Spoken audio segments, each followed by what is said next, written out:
Non, il y a des Après, questions ils ont dit- sur les après- trois. Est-ce que tu crois que les trois peuvent jouer ensemble dans une équipe? Mais bien sûr qu'ils peuvent jouer ensemble les trois.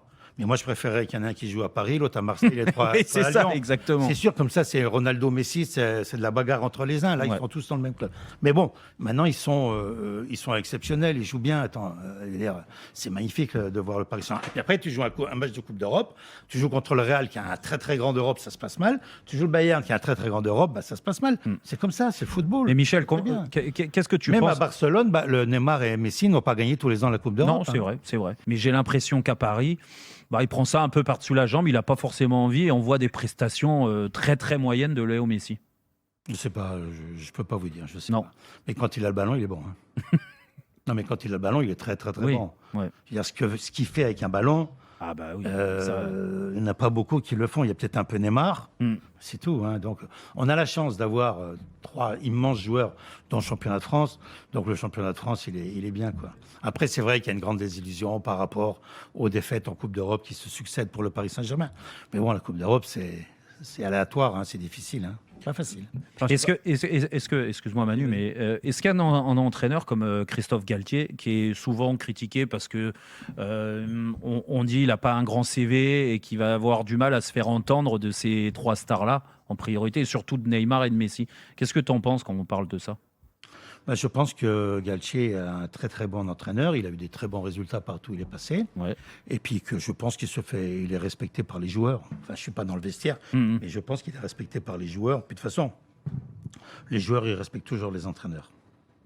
Même sans un grand CV, toujours. Tu penses? Comment veux-tu que Messi quel entraîneur peut avoir un meilleur CV que Messi C'est compliqué. ou que Neymar? Alors que Neymar, Ou un meilleur salaire. on va dire Zinedine Zidane. Oui.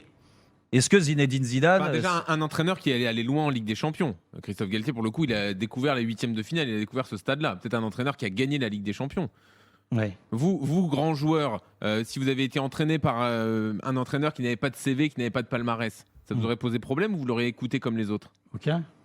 Ouais, mais c'est pas Mais pareil. après, à l'époque, hein. après, moi j'étais avec Trapattoni. Trapattoni n'allait pas m'apprendre à tirer les coups francs. Ben oui. C'est-à-dire quand le Paris Saint-Germain ils prennent Messi, ils prennent Neymar, ils prennent Mbappé, c'est pas pour leur apprendre à jouer. Je suis désolé. Aucun entraîneur n'apprendra à jouer à ces footballeurs-là. Arrêtons de donner beaucoup d'importance à l'entraîneur et de lui mettre toutes les responsabilités quand ils perdent. Non, pas Hein? tout. Si, mais c'est souvent le cas. On accuse parce qu'il y a un joueur, il va louper un but, c'est la faute de l'entraîneur, il Oui, doit le virer, c'est il doit vrai. changer, on doit changer. Le Paris Saint-Germain a changé tous les joueurs. Ils n'ont pas gagné. Ils ont changé tous les entraîneurs. Ils n'ont pas gagné. Ils n'ont pas gagné. Alors, il faut Alors changer c'est quoi le premier? Il faut changer qui C'est quoi le alors problème? Le C'est la conseiller, tête. je sais pas, le conseiller, Ouais, le peut-être, président. Faut avoir un peut-être conseiller de le- président, c'est ça? Peut-être le président. Hein. On n'est pas de Non. quelqu'un du football. Voilà, ça fait beaucoup d'appels du pied, Michel. Mais je sais pas, Excusez-moi, j'ai des supporters du PSG qui nous écoutent, qui écoutent souvent Rotten sans flamme. Et ils se Mais disent, Michel- bon, bah, là, il y a quelque chose. Michel, sans minimiser le rôle de l'entraîneur, et tu as raison sur la qualité technique des joueurs. Galtier va pas apprendre à Neymar et à Messi à faire un dribble, à faire une passe, à faire un contrôle.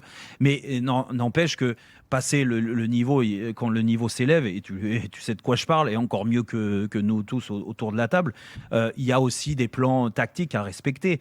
Quand tu dis oui...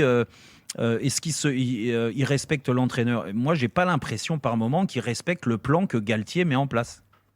Est-ce qu'il respectait Tuchel? Est-ce qu'il respectait Ancelotti? Peut-être pas non plus. Ils sont partis, ils ont été champions d'Europe, ils ont gagné la Coupe d'Europe après. Mais c'est très aléatoire. Moi, tu sais, je vais te dire, plus tu vois de matchs, plus tu vieillis, plus tu... C'est incompréhensible le football. C'est très aléatoire. Et on est toujours en train de justifier le match. Un match, tout le monde il est formidable, tout le monde il est beau, tout le monde il est gentil. Un autre match, il est nul, il faut changer. Aujourd'hui, on voit tous les matchs à la télévision et on juge toujours tout le monde à la télévision.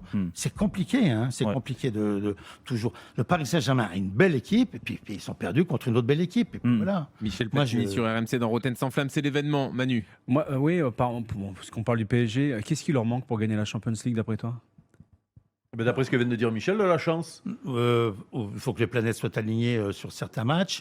Et puis, sincèrement, je sais pas. Tu sais pas? Je sais pas. Ils ont tout fait pour gagner la Champions League. Ils ont changé les entraîneurs, ils ont changé les joueurs, ils la gagnent pas.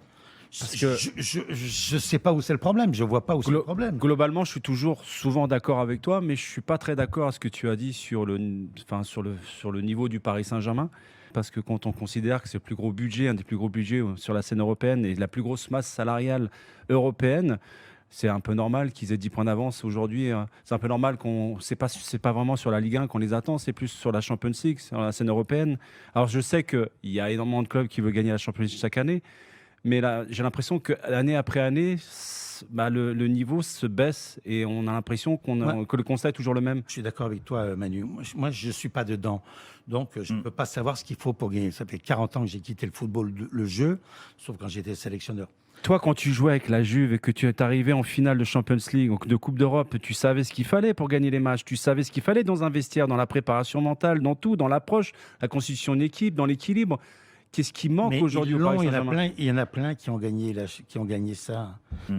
La seule truc, la seule vérité que je sais dans l'histoire du football, c'est pas parce que tu unis tous les meilleurs joueurs que tu vas forcément gagner. Regarde le Real Madrid l'année dernière. Regarde le Real Madrid quand il y a eu les Galactiques. Oui. Ils n'ont rien gagné. Bah, ça, ils s'en souviennent. Oui, et à contrario. Avec nous à Monaco, ils s'en souviennent. Ils Et sont à contrario, repartis, les 3 saisons qui sont passées, notamment l'année dernière, où on a vu le Real Madrid gagner la Champions League, alors que sur les 3 tours précédents, il ne méritait pas vraiment de passer. Donc le facteur chance se joue aussi. Mais il n'y a pas que le facteur chance. Je vois que l'aspect mental aussi a été important dans certains matchs, notamment contre le Paris Saint-Germain, où il a fallu d'une seule erreur pour que d'un seul coup, ça bascule de l'autre côté.